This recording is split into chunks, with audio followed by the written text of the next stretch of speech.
Hey, bonjour et bienvenue sur ma nouvelle vidéo. Aujourd'hui, je vais vous raconter une histoire très triste qui risque de faire pleurer un grand nombre d'entre vous, pour ne pas dire un très grand nombre d'entre vous, pour ne pas dire un très grand nombre d'entre vous. Cette histoire est celle de Clémentin, de sa vie remplie de tristesse et de mésaventures. Clémentin est né d'un père bûcheron, mais comme il habitait au Groenland, il n'avait pas grand boulot à faire et fut donc au chômage toute sa vie, attendant désespérément qu'un arbre pousse pour le couper. Il entra dans le Guinness Book des records en tant que plus long chômeur de l'histoire, seul fait marquant dans sa vie de merde. Et en plus, il s'appelait Maurice. Sa mère était une prostituée, mais comme elle habitait au Groenland, elle n'avait pas grand boulot à faire. Un jour, elle rencontra Maurice et sut de suite qu'il était le bon comme il était le seul. Clémentin naquit alors 9 mois plus tard, et fut donc un fils de pute. Il souffrit néanmoins d'un problème majeur dès sa naissance, il ressemblait à Gérard Jugnot. Ses parents décidèrent alors très justement de le bannir de leur vie, le temps qu'il ressemble à quelque chose. Seul, sans famille ni amis, Clémentin se jeta à la mer et arriva ainsi jusqu'à Besançon. Cependant, à cause de cette traversée semée d'embûches, le jeune bambin perdit ses 2 bras et ses 2 jambes,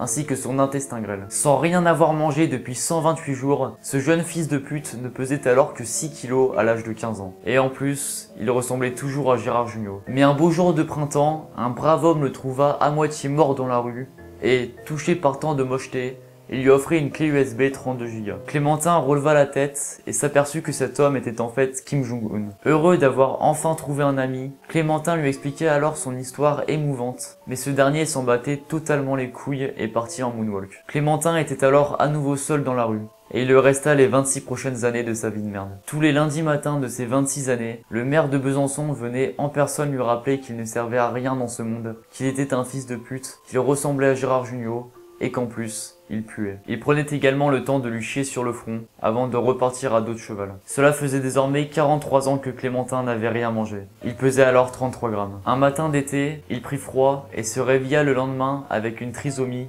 le sida et 13 cancers. Et en plus, il puait toujours. Un jour d'automne, Clémentin s'envola à cause d'un coup de vent et atterrit devant un bureau de police. Un policier le trouva ainsi allongé par terre, tout moche, avec sa clé USB de 32 Go dans la bouche. Il lui vola cette dernière et remarqua dessus des documents attestant de la participation de Clémentin dans le génocide des Juifs et dans la disparition des dinosaures. Kim Jong-un l'avait pranké. Clémentin fut donc conduit devant le juge. Hélas, même dans cette douloureuse épreuve, il était encore seul. Personne n'était venu le soutenir. Même sa propre mère ne s'était pas déplacée, car elle était morte depuis 50 ans. Clémentin expliqua alors qu'il était innocent. Mais le juge, qui s'en battait royalement les couilles de sa vie, ne le crut pas et lui adressa donc un majestueux coup de pied retourné pleine tête, ce qui guérit Clémentin de sa trisomie. Mais ça, il ne le savait pas, car il était mort. Son corps ne fut pas enterré, car il était trop moche. Il servit alors d'engrais pour faire pousser des arbres au Groenland. 52 ans plus tard, Clémentin est désormais un arbre qui ressemble toujours à Gérard Jugnot et que son propre père s'empressa de couper avec un grand sourire, tuant ainsi son propre fils. Mais ça, il le savait